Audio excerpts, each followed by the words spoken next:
Hello viewers, আসসালামু আলাইকুম। কি খবর সবার? আজকে আপনাদের সামনে হাজির হয়েছি একটি বিষয় নিয়ে, এবং এই বিষয়টি নিয়ে অনেকেই আমার কাছে প্রশ্ন করেছেন এবং অনেকেই জানতে চেয়েছেন যে ওরাল সেক্স কি, বা ওরাল সেক্স আসলেই নিরাপদ কিনা, কিংবা ওরাল সেক্স কিভাবে করা যায়, বা এটা করলে আসলে কোনো ক্ষতি আছে কিনা, বা এটা করলে কোনো ঝুঁকি হবে কিনা। বিভিন্ন বিষয় নিয়ে ওরাল সেক্স সম্পর্কে অনেকেই জানতে চেয়েছেন, এবং সেই সম্পর্কে আসলে ছোট্ট একটা ধারণা দেওয়ার চেষ্টা করব। প্রথমেই বলে রাখি যে বিভিন্ন ধর্মে ওরাল সেক্সকে কিন্তু নিষিদ্ধ করা হয়েছে। বিশেষ করে ইসলাম ধর্মে ওরাল সেক্সকে হারাম, অর্থাৎ সম্পূর্ণভাবে নিষিদ্ধ করা হয়েছে।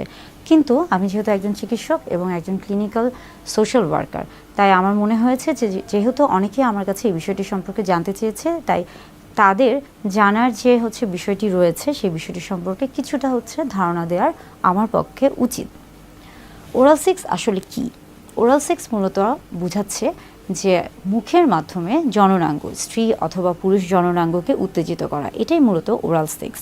ওরাল সেক্স আসলে বিভিন্নভাবে হয়ে থাকে, এবং এটা কিন্তু বিভিন্ন নামে পরিচিত। যেমন আমরা জেনে থাকি বা অনেকেই জানি যে ব্লো জব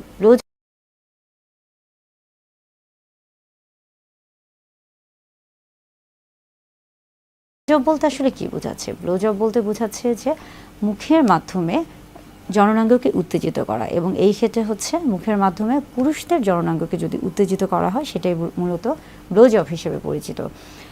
এর পাশাপাশি আছে রিং জব।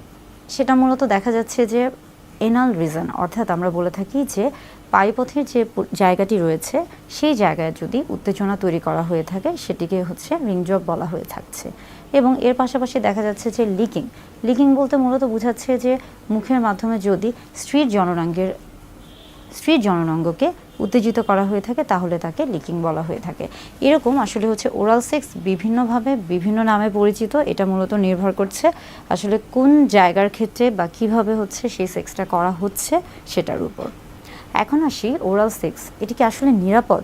ওরাল সেক্সের ক্ষেত্রে দেখা যাচ্ছে যে ওরাল সেক্স যেহেতু মুখের মাধ্যমে জননাঙ্গকে উত্তেজিত করা হচ্ছে, এবং সেই ক্ষেত্রে যেহেতু জননাঙ্গের ক্ষেত্রে সেটা নারী অথবা পুরুষ হোক না কেন, অথবা উভয়ের ক্ষেত্রে, যখন পুরুষ জননাঙ্গের ক্ষেত্রে আসছি বা স্ত্রী জননাঙ্গের ক্ষেত্রে আসছি, কিংবা যখন আমরা পায়ুপথের ক্ষেত্রে আসছি, সব ক্ষেত্রেই কিন্তু একটা জীবাণুর সংক্রমণের একটা বিষয় থাকে। বিশেষ করে আমরা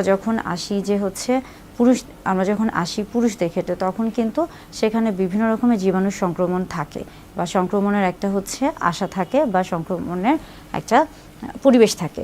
তাই অবশ্যই যখন ব্লো জব করতে চাবেন, বা ব্লো জব যদি কেউ করতে থাকে বা করেন, বা কারো করার ইচ্ছা বা অভ্যাস থেকে থাকে, অবশ্যই কিন্তু ব্লো জবের আগে বা ওরাল সেক্সের আগে সেই ক্ষেত্রে কিন্তু অবশ্যই তাকে আমরা বলে থাকি প্রোটেকশন, অর্থাৎ অবশ্যই একটা ব্যবস্থা গ্রহণ করতে হবে, এবং সেটা অবশ্যই সেক্সুয়ালি ট্রান্সমিটেড ইনফেকশন থাকে, সে যেন নিজেকে নিরাপদে রাখতে পারে, সেজন্য অবশ্যই তাকে কন্ডোম ব্যবহার করতে হবে। আমরা বলে থাকি যে এই ক্ষেত্রে কন্ডোম ছাড়াও ডেন্টাল ড্যাম ব্যবহার করা যায়, তবে কন্ডোমটা মূলত অনেক বেশি পরিচিত, তাই সবার ক্ষেত্রে কন্ডোমটা ব্যবহার করা অনেক বেশি সহজ হয়ে থাকে। আবার যখন আমরা আসি লিকিংয়ের ক্ষেত্রেও আমরা বলে থাকি যে পায়ুপথে যেহেতু সেটা একটা, আমরা বলে থাকি যে সেটা যেহেতু একটা ডাইজেস্টিভ সিস্টেমের একটা অংশ, সেখানে কিন্তু সবসময় জীবাণু থেকে থাকে, এবং সেখানে ফ্লুইড বা ব্লাড, ইনফেক্টেড ফ্লুইড ব্লাড, এগুলোর একটা সংক্রমণ, অর্থাৎ জীবাণুর সংক্রমণ থাকে।